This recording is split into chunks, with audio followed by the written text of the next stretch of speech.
Yeah, hi there. These comments are for Mo, and I am Michael, the founder, owner, and the materials writer for all of your lessons at the 7-step system to pass a TOEFL IBT, and you're doing your daily speaking practice in my online TOEFL course.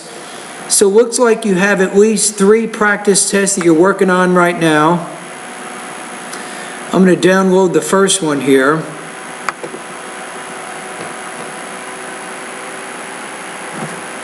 Letter regarding paving the running trail. The student believes in this plan for 2 major reasons. First, because it increases safety. Okay, so this looks like an integrated speaking practice test here. The reading is a part of the student's letter regarding paving the running trail. The student believes in this plan for 2 major reasons. First, because it increases safety, and second, it looks nicer. Now, I'm going to say when you're explaining this is like integrated speaking practice test number 3 or maybe number 4. Now, if it's a reading and a listening passage, I recommend that you state the points from both in there. So you're doing question 3, right? Now, you can also use integrated speaking practice from my website, but you'll say the reading passage discusses X, and then in the listening passage, the 2 students react or they discuss more about this concept. So make sure that your topic statement includes a main point from both the reading and the listening passage. In the listening, the man disagrees with this proposal for 2 major reasons. But what is a proposal? First of all, I'd like to have some background first. Tell me a little bit about the proposal first, then get into what the speakers believe. First, he believes that long-term consequences of running on hard surface are far worse than running on a soft surface. As a result of that, he doesn't think that paving will make... As a result of that, the man doesn't think that. So you're missing your subject in that sentence there. ...the trail safer. Second, he points out to the idea that the reason why people use a trail... It points out, or the man points out the idea? Hold on. He points out to the idea that the reason he doesn't think that paving will make the trail safer. Second, he points out to the idea that... Okay, he points out the idea that. I would say maybe, secondly, the man also believes that. So it's a little awkward how you explain that. The reason why people use a trail is to get a break from the rest of the campus. Indeed, it's a chance to feel in nature, which is really cool.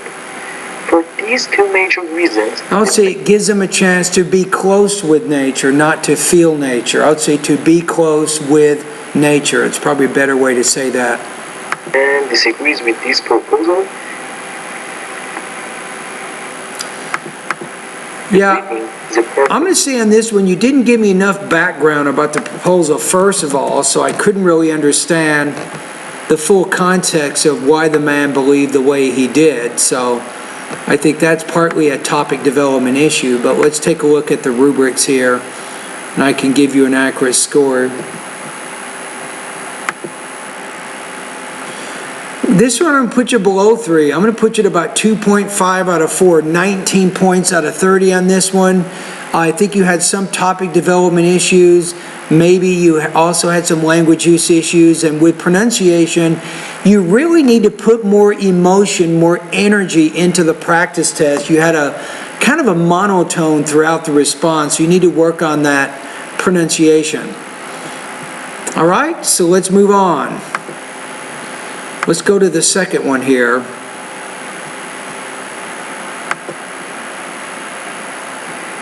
Personally, I prefer to go to the gym.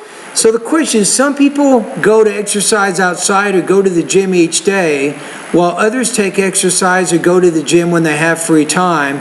Which opinion would you prefer and give your reasons? And remember that at my website, Mo, I have over 300 speaking topics that you can use. Personally, I prefer to go to the gym regularly. First, I think by going to the gym regularly, I can keep my body in shape. For instance, last year, during the final exam period, I couldn't go to the gym for near 1 month. The result I would say for nearly 1 month. I could not go to the gym for nearly 1 was month, that I gained a lot of weight. Second, and thus lost my body conditioning, I would say. So make sure you connect that back to the purpose of that part of your response. I firmly believe that going regularly to the gym can help me to be healthy. For instance, my father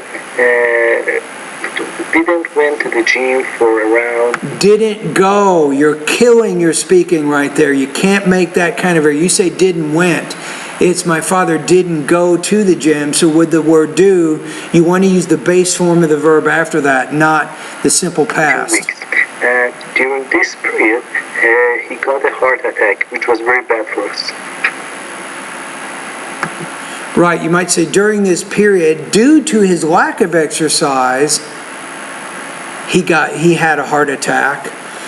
All right, let's take a look at the rubrics on this one.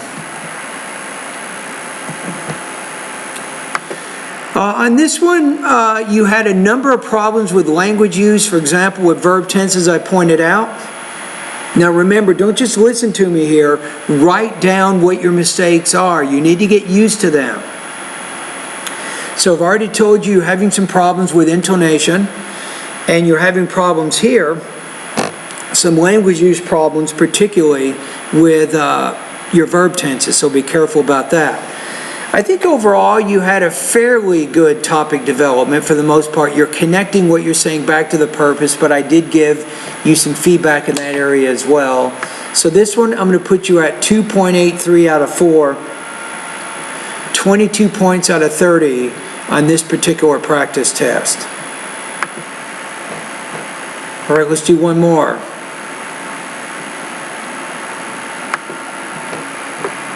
When I came to the United States to So it says there are many events at school which are negative when we confront them initially, while they become positive after we experience them. Please give an example of events that were negative at first and became positive later for you. All follow right? my education, it was very hard for me. When I came to the United States to follow my education, it was very hard for me. First, adapting to American culture was very hard for me. For instance, there were many I would use the word event. So you might say, well, an event that was initially negative for me was when I came to the United States initially to study. Say that. Then when you get to the other part of it, say later on, this event actually became positive, and then you explain that. So what you need to do here is take some of the key words, Mo, from the question and make sure you restate them in the beginning of your response and throughout your response for that matter, so we can see that what you're doing directly connects back to the purpose of the speaking. times when I couldn't communicate well with Americans and I didn't know how Americans take care of a specific task. Okay. Second, speaking English fluently was very tough. For instance, in the classroom, I couldn't understand many parts of professor's speech, and doing homework was very hard for me. That's why at the beginning it was very hard, but right now it's okay. Yeah, but what did you just do? You spent about 43 seconds of your time here talking about how it was negative, and then you said, and right now it's okay, and that's it? No, you should spend about half of your time talking about how the event was negative, and then half of your time how the event became positive for you, so you really did not answer the second part of the question. So that is a major problem with topic development. You do not want to do that on the TOEFL exam. So if you have a two-part question, Mo, you want to make sure you're spending about 50% of your time on the first part of the question, spend another 50% of your time on the second part of the question. So on this one, I'm going to put you at about 2.3 out of 4, 18 points out of 30, because you really had a big topic development problem with this response. Also with delivery, you need to work on that intonation. you're speaking in a monotone, so you want to be able to improve that as well. All right?